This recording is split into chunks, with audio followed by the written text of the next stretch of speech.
Morning, everyone. Hope y'all are doing well and having a great Friday. So one of the things I wanted to do, especially as we head into the weekend and into next week, is kind of provide you with a check-in video. I'm going to be doing these periodically throughout the summer.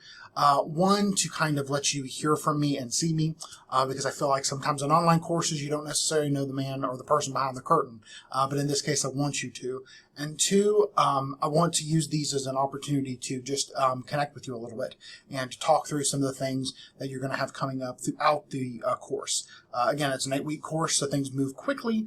You've probably noticed that by looking at the syllabus and looking at the calendar.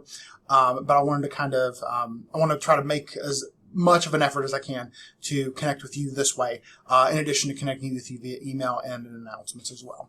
So, what lies ahead? Before I get to that, what is due today? To show you on the calendar, you have the mandatory attendance quiz and the introductions discussion board.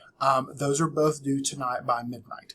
My goal over the course of this weekend and the holiday on Monday will be to respond to and provide feedback to all of your introductions.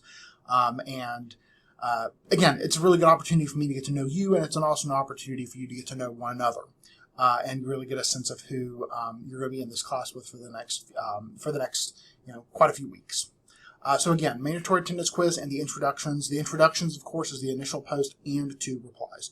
Bear in mind moving forward, if there's a discussion board, assume that there is an initial post and 2 replies unless it doesn't indicate that. Pretty much the instructions will indicate whether replies are necessary or not. I think the only exception will be the plagiarism discussion board that you will be doing for next week, which leading into that. Of course, what you'll need to consider for next week, a couple different things. So what you'll want to do is, if you go into the content tab and go to how to succeed in this course, that's where you're going to find the information on plagiarism. This is an important topic to cover in a class like this because there is so much writing. I do not come into this class assuming that any of you are going to plagiarize. I don't. I genuinely hope that nobody does. But in my experience, it tends to come up at least once every time I teach a class like this. I don't think there's been a semester where I haven't had a student plagiarize. And oftentimes it's a mistake. Oftentimes you forgot to cite some things and the percentage was a little too high and turn it in, what have you. And in instances like that, that's an opportunity that I would use as a learning moment and as a teaching moment for you as you move forward with your writing. But it is important, of course, to make sure to cover the basics of plagiarism. So for next week, for next Tuesday, you are going to have a plagiarism quiz due and a plagiarism discussion. You'll note with the plagiarism discussion here, no replies are necessary. Again, this is the only discussion board where they're not necessary. So make sure to complete these 2 things by next week, by next Tuesday at 11:59. And of course, I'll respond and give you feedback there. There also are some other things here that I would encourage you to take a look at, really thinking about what critical thinking is. There are some MLA resources here that I think would be really valuable for you to dig into. And I do encourage you to take a look at some of these other things here that are writing related. Again, these aren't necessarily things you have to know by heart, but they are really good resources to keep in mind, especially as we move throughout the course and you're thinking about the different kinds of writing assignments that you're going to be doing. So again, this is really going to be what's due next Tuesday. So do keep in mind that you'll want to have this completed by then. And that, of course, will then lead us into our first unit, which is going to be on literary analysis. This unit is a bit longer, I believe a little bit longer than the rest of the units in the class. And one of the things I wanted to show you, I want to spend a little bit of time doing this, is showing you kind of how each one of these units is broken down within the content of our class. So you'll note that you do have an organizer and you have a checklist. These are really useful because throughout each unit there will be different assignments that you will have to complete, okay?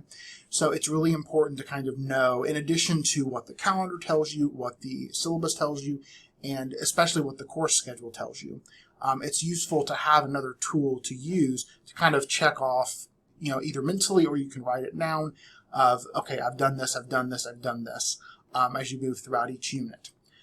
So for this first part of the first unit, and I'm only going to cover this first part because I don't want to overwhelm you all, you're going to really be focusing on the notion of literary themes and really doing some diving into what rhetorical analysis is and thinking about creative nonfiction. So one of the things that's great about this course is that you're going to have the opportunity to read and digest texts that are that come from different parts of literature. So you're going to be looking at some creative nonfiction, some short stories. We're going to be looking at some poetry. You're going to have a chance to kind of get a taste for the different kinds of genres that are out there. All right, so I do encourage you as you go throughout each unit, really consider the readings and things that are posted here, and let those serve as kind of a foundation for the unit. But also bear in mind, a lot of what you're going to learn, especially in these earlier units, especially Unit 1, is going to serve as a foundation for what will come later on in the course.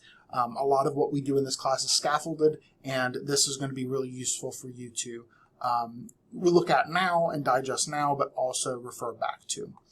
And of course, the next assignment that you'll have due is going to be the Unit 1.1 discussion. This is going to be due on June 3rd, so again, it's not due immediately, but it is something I wanted to give you a heads up on. What you will do is you will choose one of the creative nonfiction essays that you've read in the module. So, and again, you can go back into content to view that. And you'll briefly, in 2 or 3 sentences, identify how that essay connects to one of these themes in literature. So again, love, alienation, otherness, the American dream nightmare, the quest for identity / coming of age, and conformity and rebellion. So that will be the first part. So again, you choose one of the creative nonfiction essays that you have read, and you briefly, in 2 or 3 sentences, connect it to one of these themes. And then the second part is you craft a 150 to 200 word personal, original, creative nonfiction narrative that's based on the same connection that you're making in part 1. Okay? And then, of course, part 3 being you respond to 2 of your classmates. Now, one thing I will let you know is that you will have the opportunity to, write this, and do note that you can always go back and tweak things and modify things prior to the final due date. I mention this because sometimes you're working on something, you get a draft out, then you go to do the replies and you realize, oh man, my classmates did X and Y, maybe I want to go back and modify it a little bit. You can absolutely do so. I'm not going to be assessing your work until after the deadline. That's the way that I work. And of course, I'll make sure to give you feedback. One of the things I will let you know, I'm going to turn the camera back on me, is that I give a good amount of feedback. So please know that when you get an assignment back from me, you will get pretty detailed feedback of what you could do to improve on content and or what you could do to improve on grammar, sentence structure, mechanical issues, things like that. I'm of the mindset that I tend to privilege the content. I really want to make sure you know the content and can execute that well. But if I read something and there's a lot of errors throughout it, I'm going to mention those, not to be nitpicky, but to really kind of push you as writers and as thinkers. I want you to constantly be growing and evolving throughout this course. I know it's a short course, but I do want to try to impress that upon y'all now. All right. I think that's really all I've got for you now. So I do encourage you to refer back to this video. I will post this as an announcement, of course. And as always, if you have any questions about anything throughout the course, please let me know. I'm available, of course, during office hours on Saturdays, 1 to 3. But I'm also available other times too. So if you email me throughout the week, I do check into the course, and I will respond to you as quick as I possibly can. All right? Take care of yourselves. Make sure throughout this summer course you are taking time to do something for you, even if it's just a little something every day, every couple of days. It is important when you're taking on a course that's as rigorous as this one is and as quick as it is to make sure that you factor you into the equation. All right, take care of yourselves and look forward to seeing good work from you soon. Thanks.